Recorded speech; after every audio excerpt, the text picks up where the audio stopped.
আগামীকাল যদি প্রিন্সের টিজার না আসে, এইটা হলো ধৈর্যের বাঁধ সবাই নষ্ট হয়ে যাবে, সকল দর্শকদের ধৈর্যের বাঁধ নষ্ট হয়ে যাবে। সেটা শুটিং চলুক বা না চলুক, সেটা নিয়ে মানুষের টল সমালোচনা শুরু করে দেবে। একটা লিমিট রেখে সব কিছু করা উচিত। যেহেতু আজকে অলরেডি 19 রোজা হয়ে গেছে, আগামীকাল 20 রোজা। প্রিন্স মুভির শুটিং চলতেছে পুরো দিনে আজকে এটাই ইন্ডিয়াতে। কিন্তু তারপরও আগামীকাল যদি প্রিন্সের কিছু একটা না আসে, কালকে 20 রোজা, তাহলে 20 রোজায় যদি কিছু না আসে, তাহলে পরবর্তীতে যদি আরো 2 দিন পিছিয়ে যায়, তাহলে কি হবে অবস্থা? এইটা একটা ছবির অন্তত 15 থেকে 20 দিন আগে টিজার দিতে হবে, 1 মাস আগে দিলে ভালো হয়। তারপর একটা গান, তারপর একটা ট্রেইলার। কিন্তু যেহেতু এই ছবিটা শুটিংটা একটু শুরু হইতে দেরি হয়েছে, বাংলাদেশের পরিস্থিতি এবং ভিসা পায় নাই তার জন্য। কিন্তু এইটা কতদিন মানবে? এই জিনিসটা কতদিন মানবে?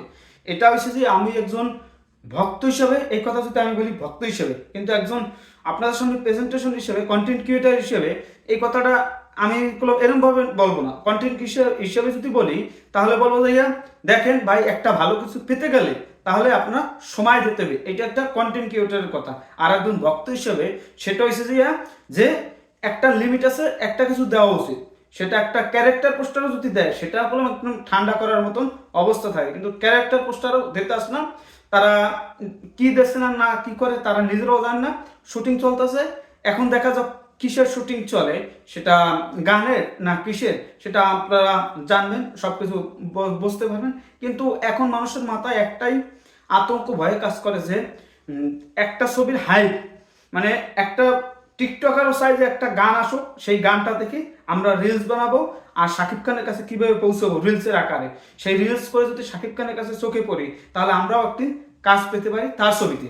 এটাও আছে। বা মানুষের সিম্পেথি পাওয়ার জন্য একটা রিলস দিয়ে, মানে টিকটক বলেন, আইডি বলেন, পুরো ভাইরাল হইতে পারে। কিন্তু এইটা যদি এরকমভাবে যদি পিছিয়ে যায়, তাহলে মানুষ সমালোচনা করবে। সমালোচনা থেকে বাঁচতে আগামীকাল প্রিন্সের টিজার না আসলে এই নিয়ে একদম সোশ্যাল মিডিয়া তছনছ হয়ে যাবে। একদম মানে কি বলবো, সেটা ভাষায় প্রকাশ করার মতন অবস্থায় থাকবে না। কারণ 20 রোজা হয়ে গেছে। যদি 29 রোজা হয় তাহলে থাকবে 9 দিন থাকবে, আর যদি 30 রোজা হয় তাহলে থাকবে 10 দিন। এই 10 দিন আগে যদি টিজার না পায়, পরবর্তীতে গান আসবে, তারপর ট্রেইলার যদি দেয় ট্রেইলার আসবে। আর যদি তারা চিন্তা করে যে একটা টিজার দিয়েই পারবো, এইটাই অন্য ছবিগুলো উড়িয়ে দিতে পারবে, তাহলে ঠিক আছে, একটা টিজার একটা গান আসতে পারে সর্বোচ্চ, আর কয়েকটা পোস্টার আইতে পারে। এইটাই আপাতত, আমরা এর বেশি আশাও করতে পারি না। এখন এই ভক্তরা যে বলতেছে, ভাই আদৌ কি প্রিন্স ছবি কি রিলিজ হবে? প্রিন্স প্রিন্স কি রিলিজ হবে? আর টিজার টেলার কি ঈদের পর দেবে? আপনি একটু জানান ভাই। আপনার পায়ে ধরছি, আপনার মানে আপনার ঠ্যাং ঠ্যাং জড়াই দিলেন পুরো, কিন্তু আপনার একটা আপডেট দেন যে প্রিন্সের কিছু একটা আসবে, তাহলে একটা ভালো কিছু হবে, ভালো ধামাকা হতে পারে। কিন্তু সেটা একটা লিমিট রেখে সব কিছু করা লাগে। আমি একজন ভক্ত হিসেবে বলতে চাই যে আগামীকাল অন্তত প্রিন্সের টিজারটা দেব, বা অ্যানাউন্সমেন্টটা দেব যে কবে আসবে টিজার। সেইটা অনুযায়ী তারা কথা বলতে পারে, কাজ করতে পারে। কিন্তু সেটা যদি না করে, তাহলে কি করবো? এই রাক্ষস শাকিব খানের প্রিন্সের বর্ষায় বসে আছে, রাক্ষস প্রিন্স দিলে পারে তারা ওই কন্টেন্ট ছাড়বে, তারপর হচ্ছে দান্দা, এটা হচ্ছে মূল।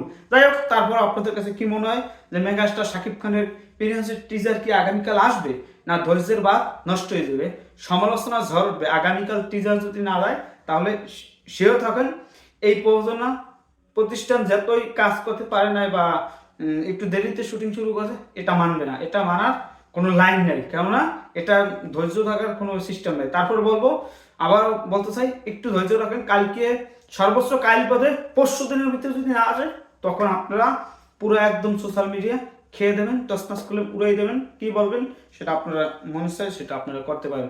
আশা করি ভালো কিছু হবে, ভালো আপডেট আপনাদের দিতে পারবো, আশা করতে পারি। প্রিন্স আগামীকাল টিজার আসতে পারে, এটা আমার মনে